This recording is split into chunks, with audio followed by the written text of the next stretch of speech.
3D। सबसे पहला था CSA, TSA, volume and diagonal. ठीक है, सबसे पहला क्या था?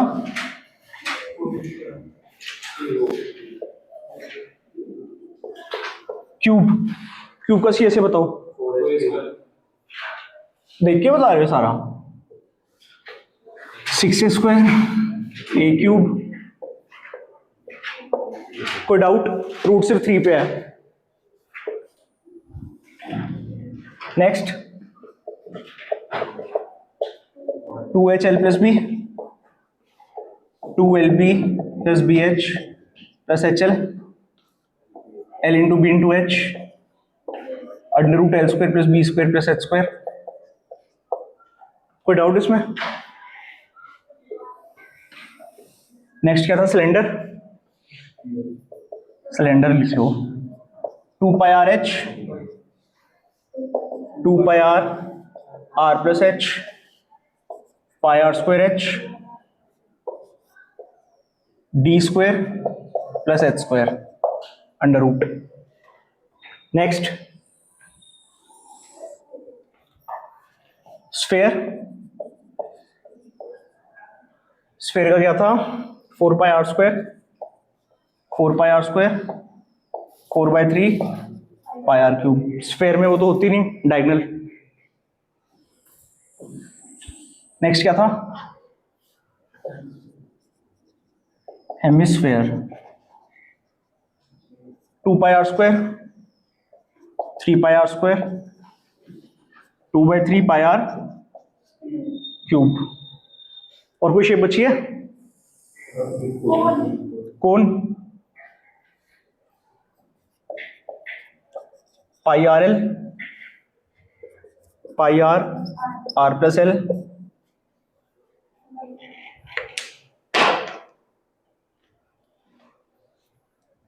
One by 3 pi R square H. Diagonal R square,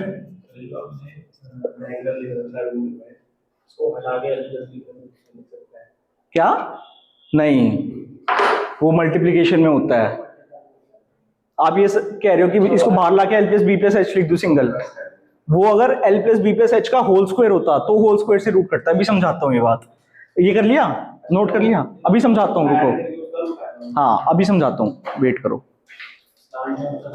slant right बताता हूँ फिगर बना के। पहले ये बताओ, ये कर दूं अब? इसकी फोटो ले लो।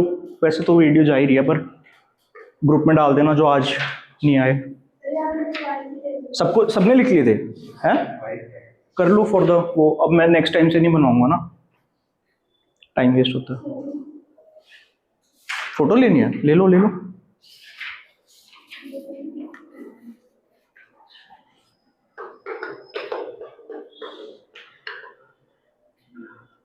अलजेब्रा की कर रहे हो घर पे प्रैक्टिस? आइडेंटिटीज कर ली लर्न?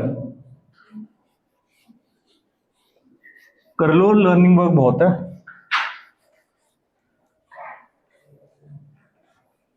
देखो देखो, पहले तो वो स्क्वायर वाली डाउट देखो। रूट का मतलब क्या होता है? Power half. ठीक है, कोई रूट 4 पूछ रहा है तो इसका आंसर क्या देते हो? 2 देते हो ना, सिंपल। अगर कोई ऐसे पूछ रहा है 16 + 25, तो क्या इसका आंसर 4 + 5 लिख दोगे? नहीं लिखोगे ना, ये गलत है पूरा। जब इस पूरे की पावर स्क्वायर आती है तो मतलब बेसिकली इस 4 को ऐसे लिख रहे हो ना आप, 2 का होल स्क्वायर और पावर रूट की जगह पावर हाफ, तब ये 2 से 2 कैंसिल होगी, 2 आंसर दे रहा है ना। तो प्लस में कैसे लिख सकते हो आप? L² + B² + H²। पूरा जब होल स्क्वायर होगा अंदर, अगर मान लो ये 16 + 25 का होल स्क्वायर होता तब ये 41 आता बाहर। समझ रहे हो मेरी बात को? अगर वो होता L + B + H का होल स्क्वायर ऐसे, और बाहर होता अंडर रूट, फिर ये 2 और 2 कैंसिल होता, फिर आता L + B + H बाहर। अब कोन, कोन का जो डाउट था, देखो कोन में एच और एल में क्या फर्क होता है? एल का मतलब होता है स्लांट हाइट, कोन कुछ ऐसा होता है ना,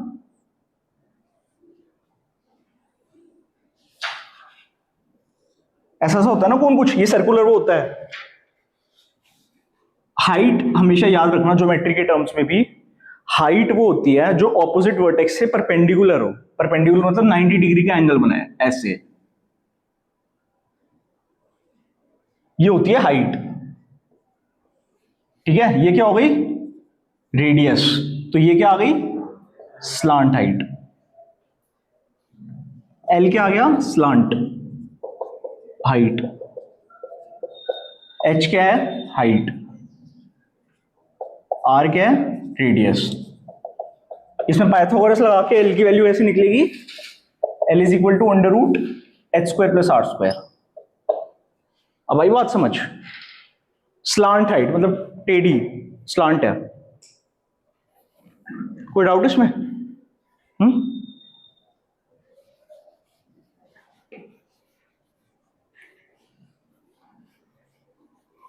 क्वेश्चन देखते हैं।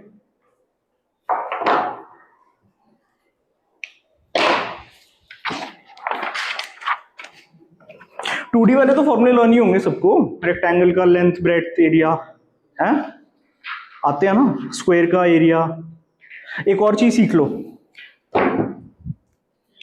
मान लो एक सर्कल है ये, ठीक है, इसी का कहते हैं सेंटर, इसी का कहते हैं, इसी क्या कहते हैं?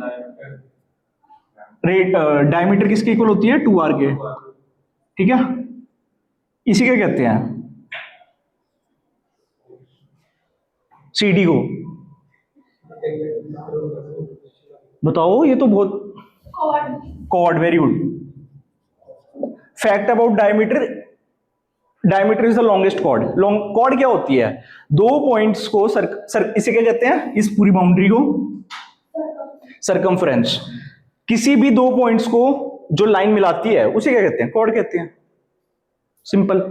जो डायमीटर होती है वो लॉन्गेस्ट कॉर्ड होती है, ठीक है, ये वही कॉर्ड, इसे क्या कहते हैं?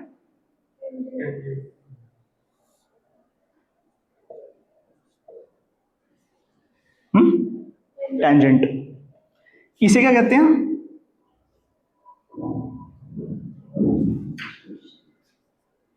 इसे कहेंगे टेंजेंट। इसे क्या कहेंगे फिर? आई, आई क्या है ये? आई जे, इसे कहते हैं सीकेंट। टेंजेंट क्या होती है? जो एक पॉइंट, सर्कल को एक पॉइंट पे टच करे सरकमफेरेंस पे। सीकेंट क्या होगी? जो उसके अंदर से पास करे, दो पॉइंट पे टच करे सर्कल के। कॉर्ड। इसको क्या कहेंगे? ये जो ऊपर का एरिया, सीडी से ऊपर के एरिया को,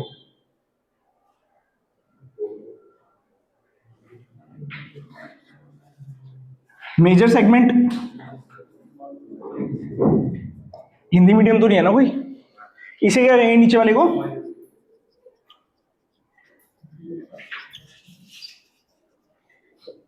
किसी को कोई डाउट? ये बनाना है तो बना लो, डेफिनेशंस लिख लेना, जल्दी बनाओ। पर major segment, minor segment, secant, tangent, radius, diameter. इसमें है वैसे ये वाला फिगर फोल्डर में, चैप्टर, ये वाला फिगर है डेफिनेशंस वाला है?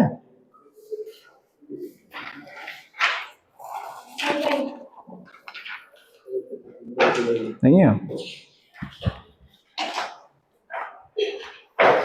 जल्दी बनाओ फिर, अब कर रहे हैं मेरे को।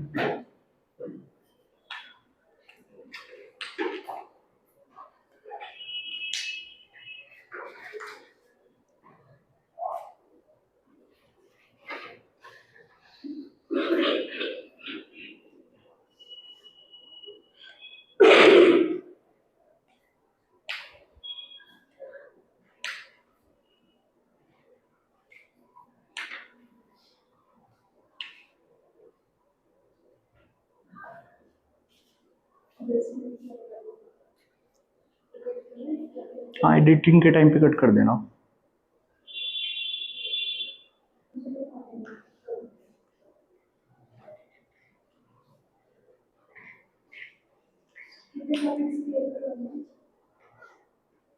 इसके बाद एक और है, कर दूं अब ध्यान से देखना सर्कल की कुछ प्रॉपर्टीज। देखो सबसे पहली सर्कल है, ठीक है, किसी भी एक कॉर्ड से सरकमफरेंस पे जो एंगल बनता है, किसी भी एक कॉर्ड से सरकमफरेंस पे जो एंगल बनता है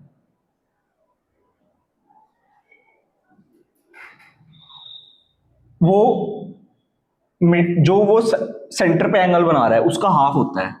अगर ये 100 डिग्री है तो थीटा की वैल्यू आ जाएगी 50 डिग्री। पहली प्रॉपर्टी। सर्कल में के सेंटर पे किसी कॉर्ड से सेंटर पे जो एंगल बन रहा है सरकमफरेंस पे उसी कॉर्ड से उसका हाफ बनता है। पहली प्रॉपर्टी। सेम कॉर्ड से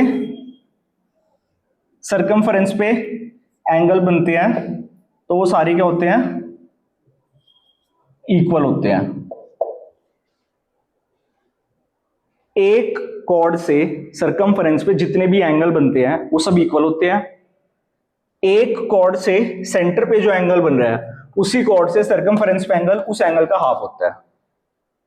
आई बात समझ? आई बात समझ?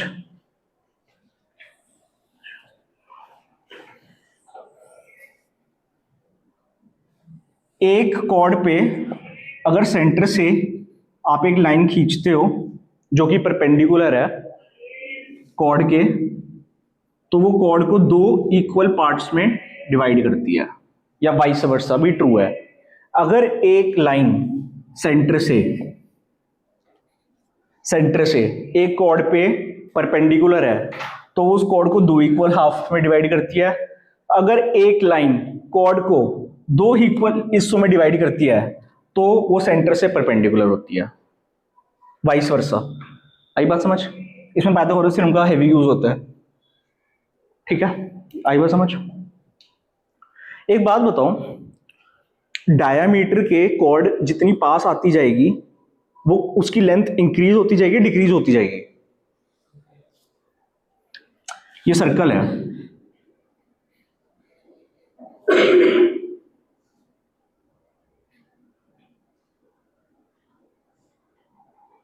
ठीक है। लेंथ बड़ी किसकी होगी, ए बी की या सी डी? और सबसे बड़ी इसकी हो जाएगी ई एफ की। तो जितना कॉर्ड डायमीटर के पास जाती रहती है उतनी उसकी लेंथ बढ़ती रहती है। कोई डाउट? एक होता है ऑल्टरनेट सेगमेंट थ्योरम, वो भी लिख लो, alternate segment theorem. Alternate segment theorem में क्या होता है, मान लो एक ट्रायंगल क्रिएट करा है आपने ऐसे सर्कल के अंदर, तो ये एंगल थीटा हो गया ना, तो ये एंगल थीटा हो जाता है ऑल्टरनेट सेगमेंट में जो एंगल आ रहा है। समझो मेरी बात? अब कुछ क्वेश्चंस इसमें तो नहीं गिवन है ना 3D के?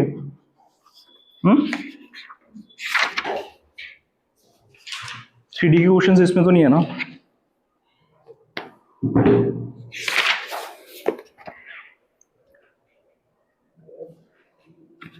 अच्छा, ट्रिगो की प्रैक्टिस चल रही है घर पे?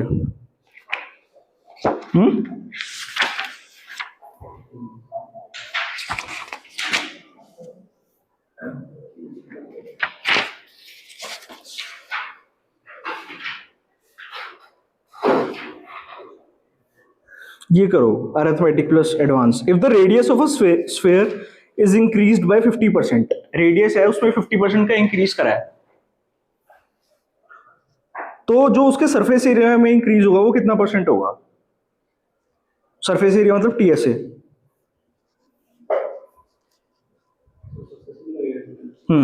50 पे। आंसर आ गया हो?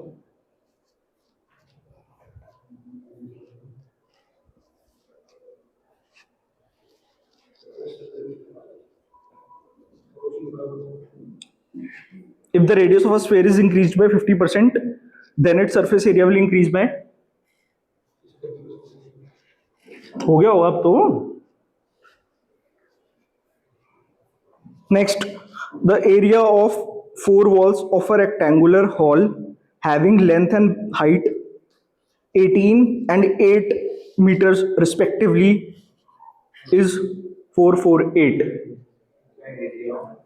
The area of four walls of a rectangular hall having length 18 meter and height 8 meter is 448 meter square. Find the breadth. वो हो गया वो स्फेयर वाला. ऐसा किसी का है जिसका स्फेयर वाले का आंसर नहीं आ रहा? ऐसा कोई है? 50 का सक्सेसिव लगाना है बेसिकली, या रेशो से देख लो. 50% का फ्रैक्शन कितना होता है? 1/2, मतलब 2 से चीज 3 हो रही है. अब स्फेयर के फॉर्मूले में सरफेस एरिया का फॉर्मूला क्या होता है? 4πr². मतलब रेडियस की पावर 2 आ रही है ना, तो स्क्वायर करेंगे तो चीज क्या हो रही है? 4 से 9. कितने का इंक्रीज है? 5 का इंक्रीज है 4 पर इंटू 100. ये 25, 525 125% इंक्रीज. ऐसे नहीं देखना, ऐसे देख लो. 50 का सक्सेसिव, 50 + 50 + 50 इंटू 50/100. ये आंसर आता है परसेंटेज में. इसका आंसर कितना हो गया? 125%. डाउट किसी को? नेक्स्ट जल्दी. The area of four walls of a rectangular hall having length 18 meter and height 8 meter is 448 meter square. breadth बतानी है. ऑप्शंस है 10, 9, 8, 7. 8. एरिया 448.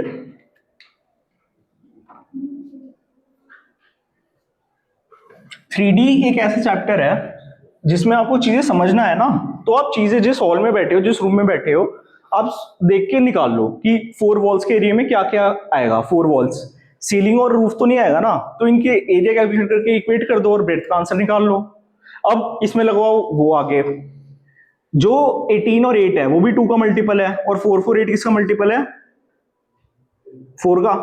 तो आंसर में 2 का मल्टीपल तो आएगा ही आएगा ना. तो 10, 9, 8, 7 में कौन सा 2 का मल्टीपल नहीं है? 9 और 7. तो हमारे पोटेंशियल आंसर्स जो हैं वो 10 और 8 हो सकते हैं सक्सेस वो करके. मे बी आगे कैंसिल हो जाए 2, कुछ कह नहीं सकते, पर जो बेसिक चीजें हम देख सकते हैं हमें वो समझ आ रही है उसको देख के. तो करो. देखो 4 वॉल्स का एरिया कैसे निकलेगा? इस फेस का एरिया कैसे निकलेगा? h into L. इसको लेंथ ले लिया, इसको ब्रेड्थ ले लिया, तो इसका एरिया कितना हुआ? HL. उस वाले फेस का h इंटू बी. उस वाले फेस का पीछे वाले, या इसका देख लो. अब इसका भी 2 टाइम्स है, इसका भी 2 टाइम्स है. ये 1, 2, 3, 4. समझ आई बात? कैसे एरिया निकालना है? 2h कॉमन ले लो, l + b CSA बन गया. तो अब ये याद रख लो, CSA ऑफ क्यूबॉइड जो है वो हमें क्या देता है? Area of 4 walls. Basically derivation बता रहा हूं. जो 4 वॉल्स का जो एरिया होता है वो होता है CSA, और TSA में सीलिंग हो रही है, आ जाता है फ्लोर. LB आता है ना, सिर्फ LB टर्म्स.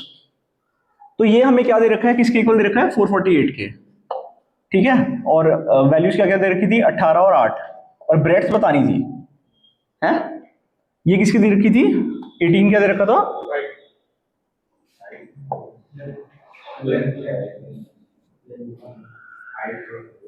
बस वैल्यूज पुट कर दो. 2 इंटू 8 इंटू 18 + b 448. अब देखो इसको ना मल्टीप्लाई मत करने बैठा करो, यहाँ पे कट करा करो, कैंसिल करा करो. ये 8 का मल्टीपल है. 8 की ट्रिक बताई थी ना, कितने टाइम्स आ रहा है? 56. फिर 2 से फिर से कैंसिल करो और b की वैल्यू निकाल दो. 28 - 18. आई समझ बात? अब देखो आया ना 10 आंसर. 9 और 7 नहीं आया ना, तो ये भी 2 का मल्टीपल. ये भी 2 का मल्टीपल, ये भी 2 का मल्टीपल।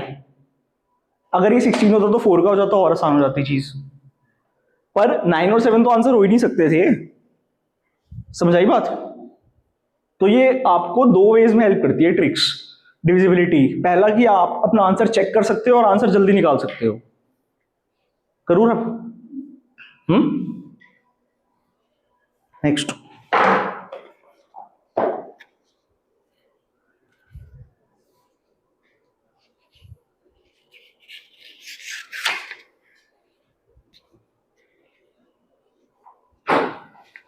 बहुत easy question. Find the side of cube whose surface area is 600 unit square. बहुत इजी है, तो बिना पेन एंड पेपर के कर दूं। क्यूब का ऐसे है, सरफेस एरिया है 600, उसकी साइड बतानी है 10। 6 ए स्क्वायर की वैल्यू 600, ए स्क्वायर की वैल्यू 100, ए की वैल्यू 10।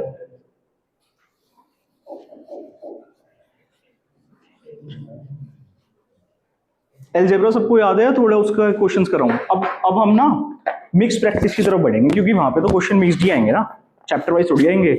अभी तो आप मान लो एक चैप्टर में शुरू के 5-10 क्वेश्चन के अंदर फ्लो बन जाता है, तो फिर वो चैप्टर आसानी से होता रहता है। मिक्स्ड क्वेश्चन में every question will be a new thing for you. तो अब से हम मिक्स प्रैक्टिस की ओर बढ़ेंगे। समझ रहे हो मेरी बात को? फिर करोगे अलजेब्रा का क्वेश्चन? वो वाला हो गया ना जो होमवर्क में दिया था, A B plus B C plus C A वाला।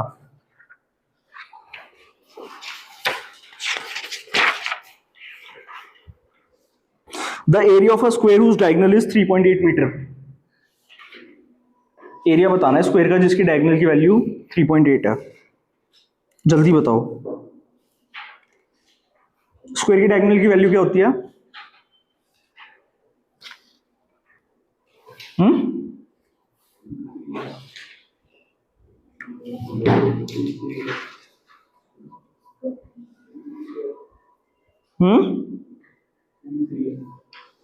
वो क्यूब होती है। स्क्वायर स्क्वायर, अरे निकाल लो स्क्वायर की डायगोनल। डायगोनल होती क्या है?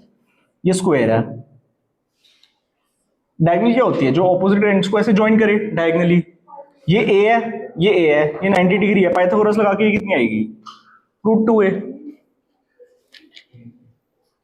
√2a की वैल्यू क्या दे रखी है? 3.8। ऐसे ही तो है क्वेश्चन। ए की वैल्यू क्या आ जाएगी?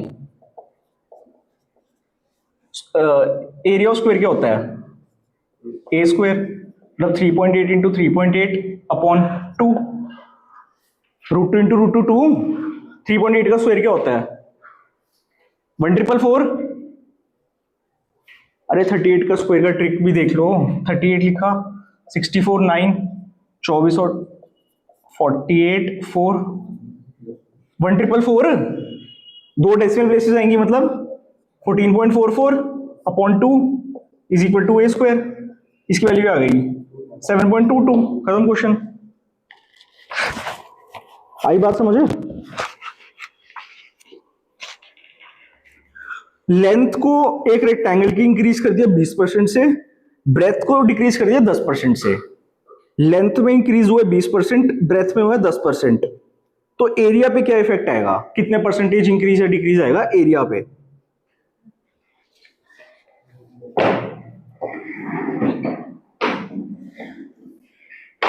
जल्दी करो, ये तो सक्सेसिव से एक बार में करके बताओ। गलत गलत। 8%।